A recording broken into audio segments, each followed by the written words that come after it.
To create a successful child, it is essential to have an active mother and an active father.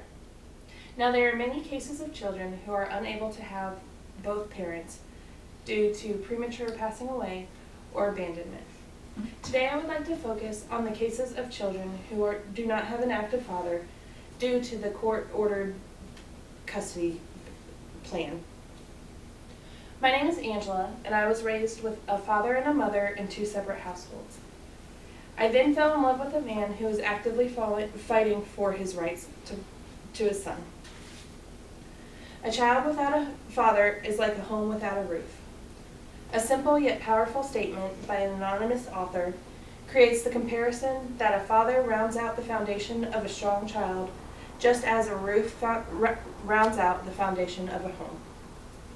Fathers' rights are often overlooked in movements such as gender equality, and especially in the courtrooms. The current system is broken and outdated, and many men find it's a losing battle. I would like to begin by exploring the broken system and explaining why. The Census Fatherhood statistic states that there are approximately 2 million men, and out of the 2 million men classified as single fathers. And out of that 2 million, only 17% are granted custodial parental rights. This creates the assumption that either men are incapable of raising a child or court systems have failed many men. I don't know about you guys, but I can find it hard to believe that only a quarter of men are able to raise a child. The crumbling system begins at its core. In law school, it is taught that there are two concepts you must follow when fighting custody battles.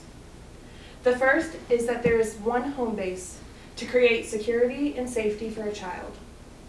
The second is to always follow the doctrine of what's best in the best interest of the child. Both of the concepts have not changed as the times have gone by, yet the names have changed. Society bases the flexibility of a child on the convenience of its parents. One home base does not always work for each child. A child doesn't mind who picks them up from school or what bed they fall asleep in, as long as there's a parent to love them and show them security. The doctrine of what's best in the best interest of the child took place of the 19th century tender years doctrine, which follows the concept that a mother is the sole care provider of the child. Another flaw in our system is the child support. The biggest issue I see is that it is solely on the monetary aspect and does not include the physical support a parent creates. Although child support does aid in raising a child, parents are also there to bond with their children, help with homework, and take them to activities in and outside of school. President Ford created the child support under the Social Security Act umbrella in 1975 and was intended to help mothers who have husbands that abandoned them and were unable to survive on their own. However, now in society, women have climbed the professional ladder and are often in the workplace as much as the men. Women are also overlooked when it comes to income. A man can pay up to 40% of his paycheck, while a mother's income is not into the equation. They also don't involve the other bills and responsibilities a man may have. The outdated teachings and the false idea of what support is, and the gender bias in each courtroom creates issues for men that often leave them without their rights. Next, I'd like to highlight the importance of a father. Socially, emotionally, and educationally, the well-being of a child is much better when impacted by an active father. Most modern-day health experts will agree that with both parents, a child's overall well-being is much higher than one with only one parent, barring any substance or domestic issues. Fatherlessness is the most harmful demographic trend of this generation, states thefathercode.com. This statement goes on to describe the detrimental cycle a child will face without a father.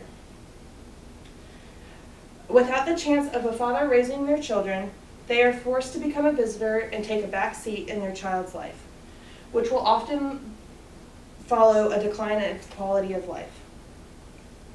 A child with an active father is more likely to improve academically and decrease disciplinary issues. I believe this is because a father will create a role model and an authority figure a child needs to look up to. While I only highlighted a few benefits, if you think of your own dad or your child's father or a close friend or relative, I bet you could name a lot more. Now I'd like to give you a few examples of how to create a change in the system to create an equal playing field when it comes to custodial issues. 1, we must restructure how we teach our future lawyers and judges and create models that will turn into practices in the courtroom.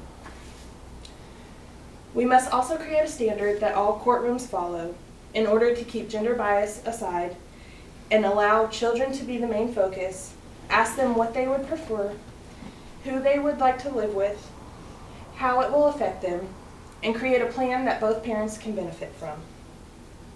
The last idea I would like to talk about is probably the easiest.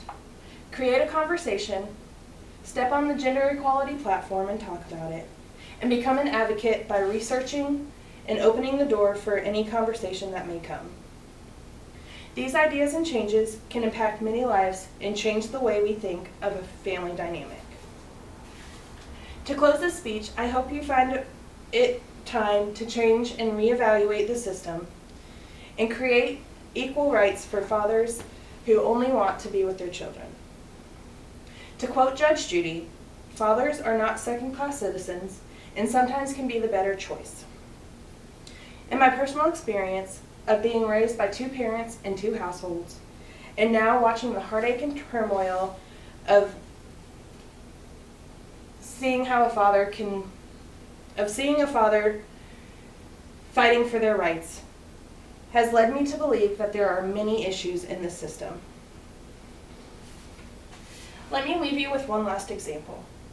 Think for a minute if you raised a son, we'll call him James, and James has given you the best gift they can possibly give, a grandchild.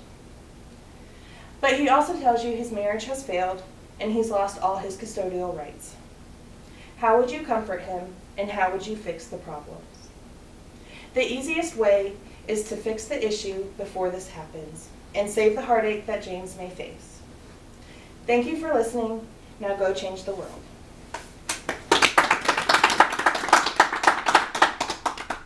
Very good, very good.